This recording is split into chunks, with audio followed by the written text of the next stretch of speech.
About 20 people in this room that you think you going down for the last time when God is actually setting you up to move to a greater place in Him. Can I remind somebody of the word of God? Eyes have not seen, ears have not heard, neither have it, I thought y'all were Bible readers in here, neither have it entered into the hearts of men the things God have prepared for those that love Him. Now understand, preparation is on God's part. It's for me to be in position when He actually gives it. And sometimes, y'all, can I preach it like I feel it? If some of us would learn how to stay out of God's business and just trust God through the process, God will take what looks like nothing and let it work for your good. Am I doing okay so far? This is the case that we find. This is the case that we find. Let's deal with this woman. Let's deal with this woman, y'all, because we've heard a whole lot of sermons about this woman. We've heard a couple of Sunday school lessons or two about this woman. We've talked about this passage of scripture so much, but today I need to show you the faith of a woman with nothing. Can I talk in here? Can I deal with a woman who, first of all, is down to nothing because of her circumstance? The Bible describes her as a widow, which simply means that her husband has died. But not only has her husband died, her source of provision has died. Her source of well-being has died. The very thing that she has leaned on to live has died. Is there anybody who's ever been in a situation where the stuff you thought was going to pull you through started dying on you? Have you ever been in a situation where the people you thought you could call at a moment's notice was going through issues just like you were, and you had to sort of fend for yourself? Is there anybody who knows anything about bills high, money low, and ain't nothing in the bank, but somehow, some way, because you trusted God and you took God at His word and you said, God, if you don't do it, it can't be done. And all of a sudden, before you knew it, God took change out the sofa cushion and made ways. I wish I had somebody in here who can say, sure enough, I am a conqueror. I am victorious. I am a believer. I am an achiever. God made me. Sit down, y'all. I'm just teaching. Sit down. How often, y'all, have we heard great preaching and teaching about the power of God to take the little bit that this woman had and somehow made enough out of it? Yeah, how many times have we talked about how God multiplies? Y'all ain't talking. God takes the little bit and makes something out of it. But yet, y'all, the more I looked at this text, Pastor Burston, the more I saw that woman. And the more I looked at that woman, the more I saw myself. Can we talk here? Because sometimes, y'all, there have been situations, I ain't talking about y'all, in my life where I was down to nothing. I ain't by myself, thank God. Anybody want to ride with me? There have been times when my back was against the wall. All of my options were fleeting and failing. And I'm still trying to figure out, God, how am I going to make it? I'm about to walk up in here in a minute.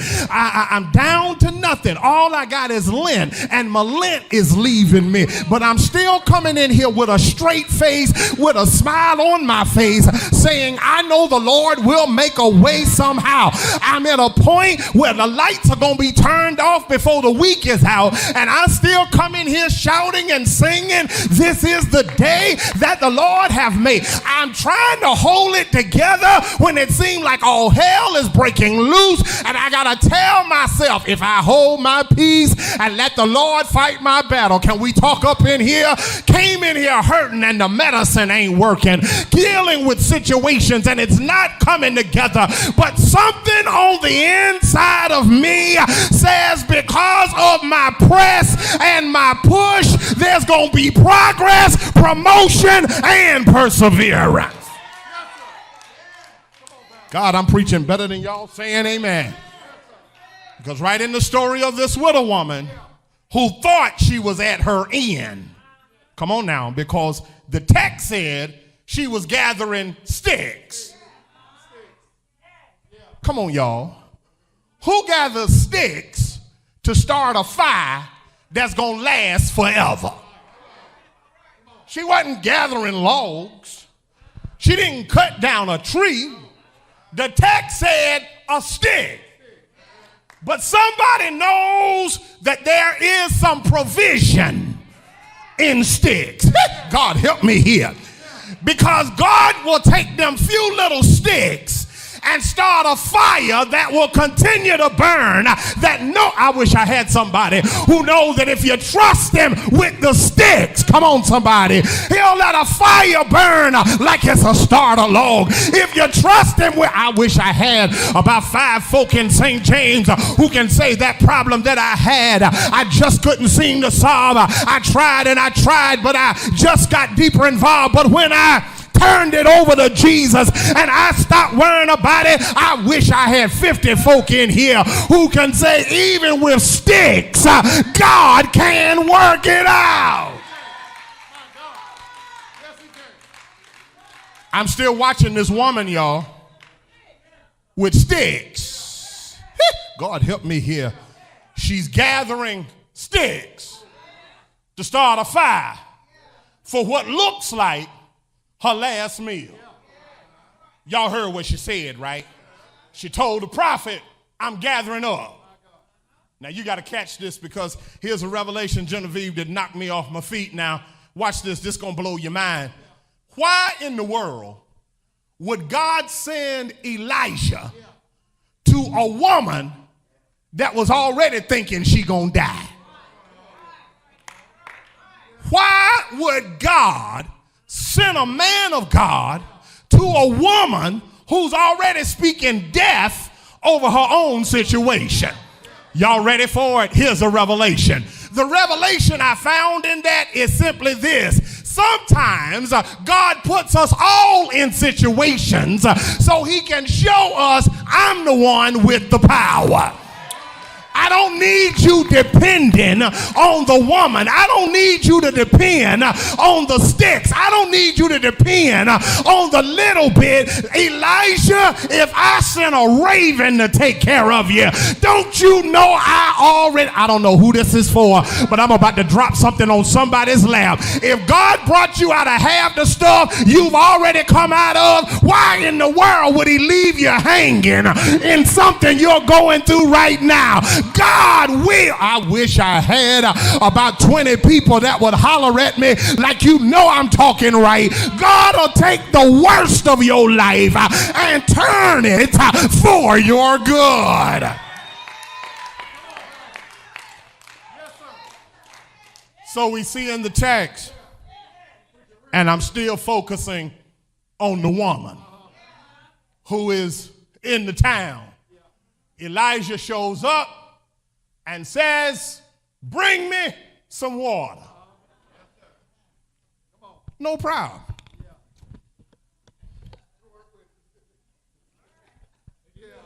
I needed a sip. I'm sorry. No problem. And while you're going, lady, while you on your way, doing what you are capable of doing, while you on the way doing the easy part, I need you to bring me something to eat too. Hold on. Can I put this like I feel it? Can I really put this like I feel it? In so many words, Lee, I believe she probably said, now look here, bruh. Look here, bruh. The water, that ain't no problem. But now, you asking for something that I can't do. Because, y'all ready for it? This is what I got. And this is all I got to work with.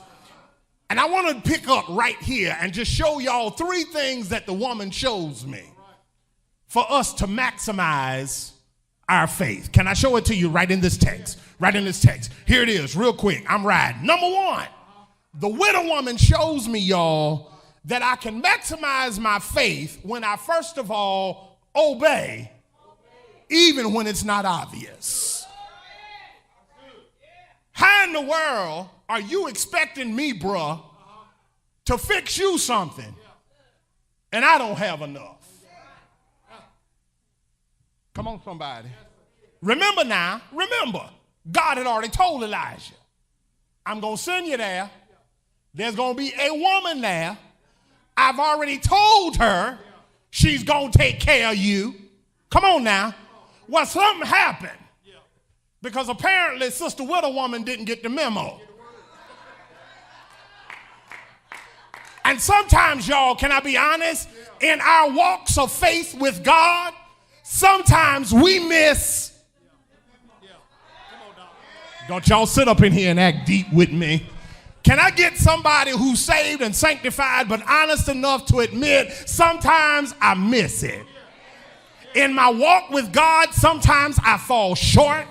In my walk with God, instead of focusing on the kingdom, I get more focused on myself. In my walk with God, instead of trusting God, I'm sitting there looking at the paper, and the paper say pay it or we gonna turn it off. I'm trying to trust God, but the doctor is giving me a report that I really don't. Why y'all looking at me like that? Is there anybody in this house who will testify? Sometimes, Pastor, I miss the memo.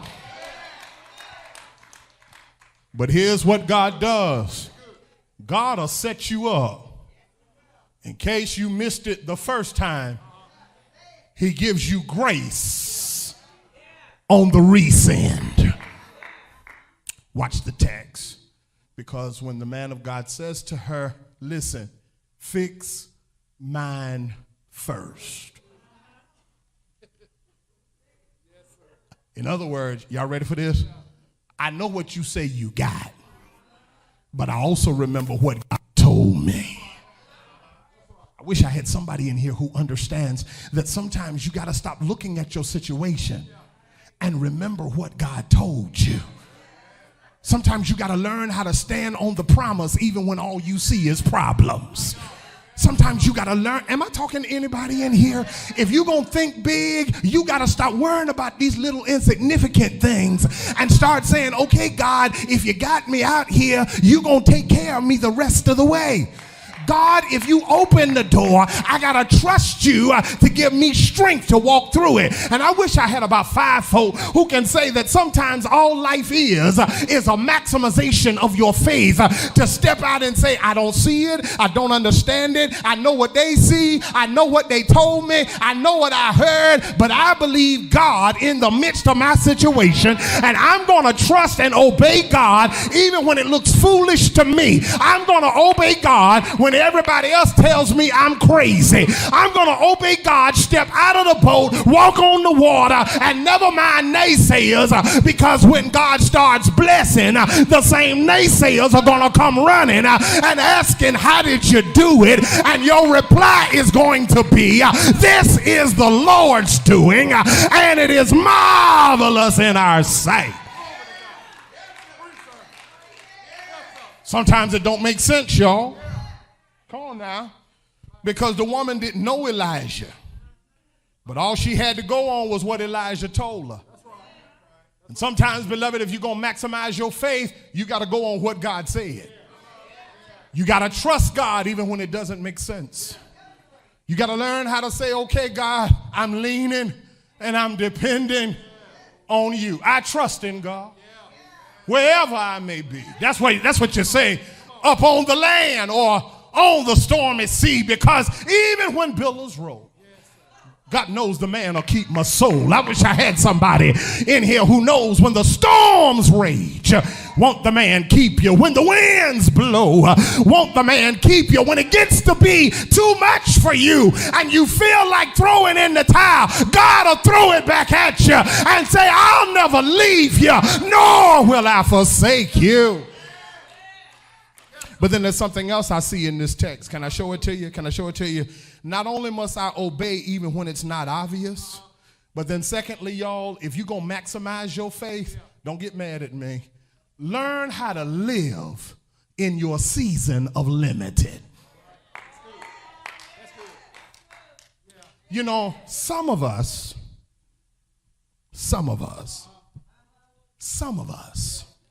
find it easier to complain about what's wrong instead of, y'all ready, thanking God that it is as well.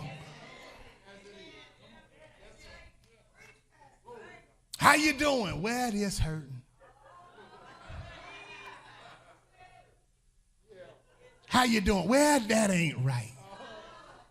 This is going wrong. My dog died. Cat don't want to deal with me. Y'all ain't talking. I got to pay this bill. My car broke and I don't know how I'm going to get it fixed. My God. What happened to this is the day? What happened to in everything give? What happened to I'll bless the Lord at all time and his praise shall continually be in my mouth. My soul shall make, can I make this live for y'all? I'm still looking at the widow woman, no. Because the widow woman act like some of us. She fell, if you will, Pastor Burston, into the funk of all I got. Come on now. Too often, y'all, when we talk about this widow woman, we miss this revelation. Because when Elijah made his request, he did not ask her what she had. He never asked. He just said, fix me something. And she went into, y'all know this is one of your cousins. She went into it. Well, all I got.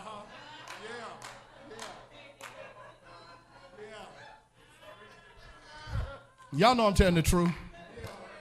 And based on all I got, that's all I got.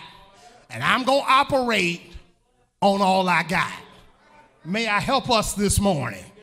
In this moment, y'all, this woman operated more on what she had and less on who she was.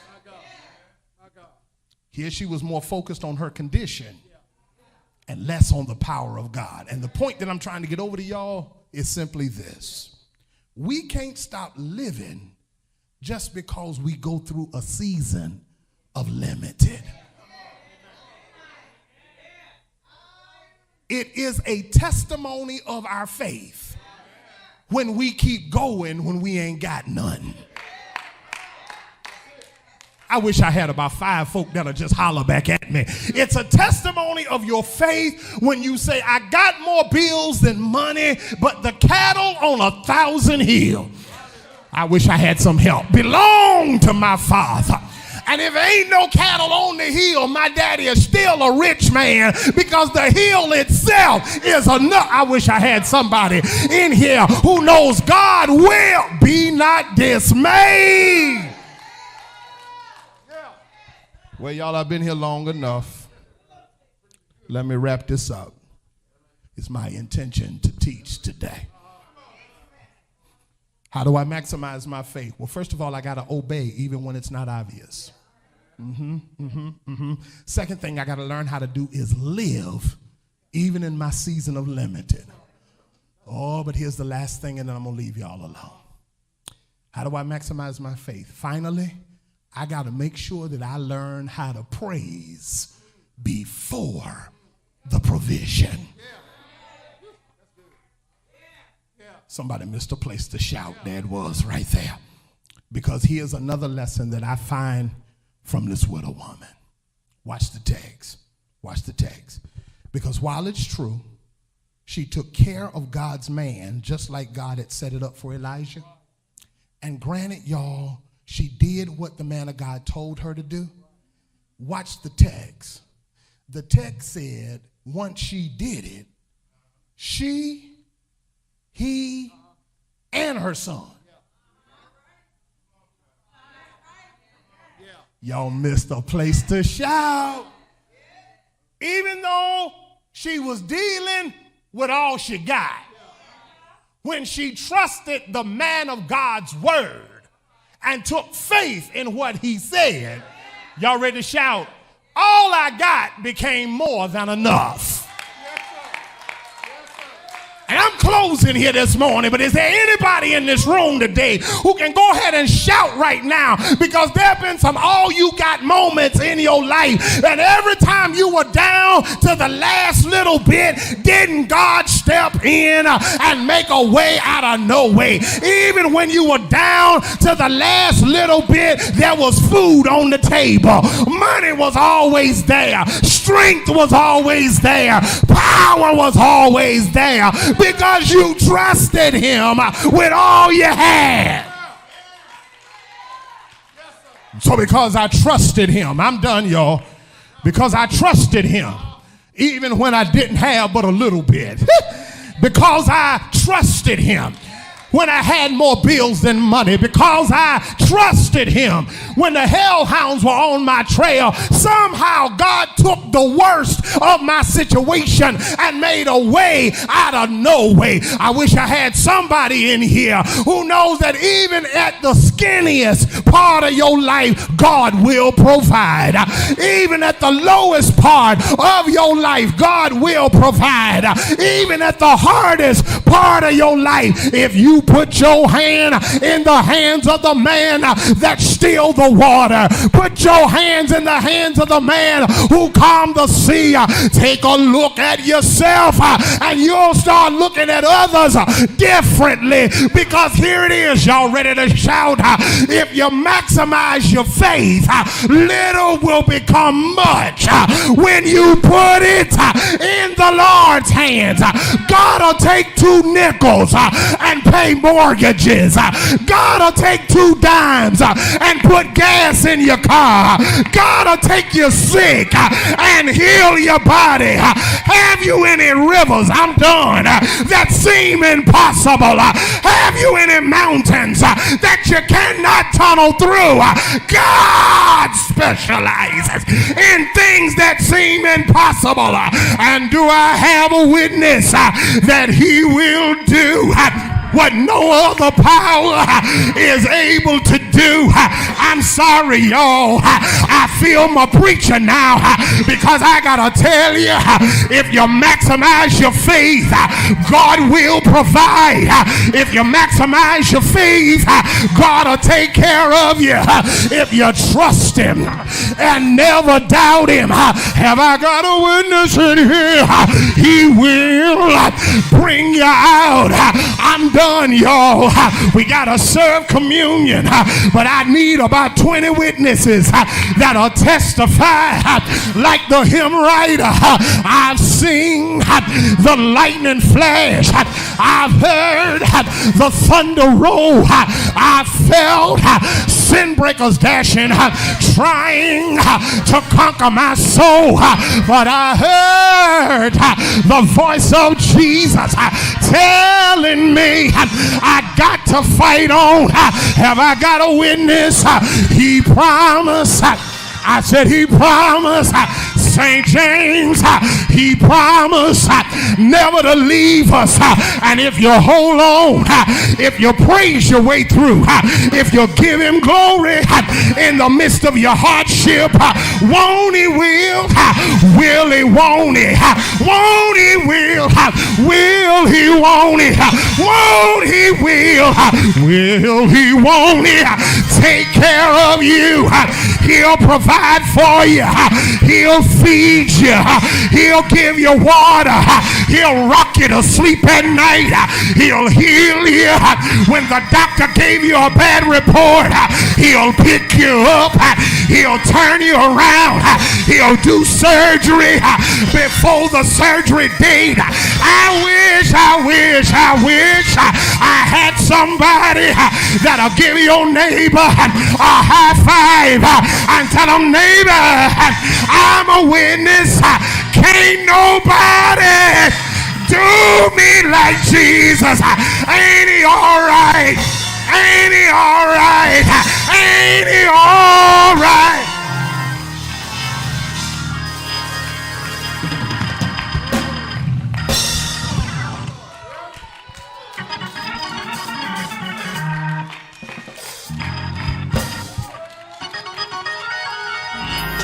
Well, my friends, we have come to the end of another Great Awakenings television broadcast. It's been my joy to share this last 30 minutes with you today, and I pray as always that what you have seen and heard has been a blessing, an uplift, an empowerment, and an encouragement to your life. Let me take this moment, of course, to invite you to join us right here at the place of Great Awakenings, the St. James Missionary Baptist Church. St. James Church is located 527 East Thomas Street, just off of Raleigh Boulevard, here in the city of Rocky Mount, North Carolina. I want to invite you to join us for Sunday School, Cyber Sunday School at the present, every Sunday morning at 9 a.m. on all of our streaming platforms, as well as the telephone conference line. And then, of course, we invite you to join us for Sunday worship. You have the option of joining us in person or virtually every Sunday morning at 10:30 a.m. Don't forget about a Bible study that is held virtually on Tuesdays at 11:30 a.m. and 7 p.m. And I'm happy to announce that beginning Tuesday, September the 7th, we will return to in-person Bible study on Tuesday mornings at 11:30 a.m. Remember our midweek prayer meeting every Wednesday at 12 noon on the telephone conference line. We'd love to have you join us for any or all of our worship experiences here at the St. James Church. Of course, if today's broadcast has been a blessing to you to the point that you desire to have it on CD or DVD, by all means, contact our church media department using the information that you see on the screen. Be sure to request that service number to ensure that our media and technology ministry will make sure that you receive the correct service in the correct format as you request it. Again, beloveds, as we've come to the close of our time of sharing today, I pray again that you have been blessed by this time of sharing.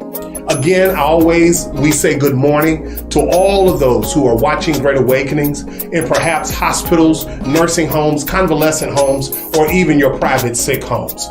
A special good morning to our extended family at Carrollton of Nash, who watches us faithfully every Saturday morning. Good morning to you, and know your St. James family loves you. Again, beloveds, I pray as always that God will keep you in a perfect peace as you keep your minds stayed on Him. And until next Saturday morning, when we have yet another opportunity to present the word, worship, and witness of the St. James Church, I am Pastor J.T. Worthy saying, may the blessings of the Lord be with you now and always. Have a great rest of your day.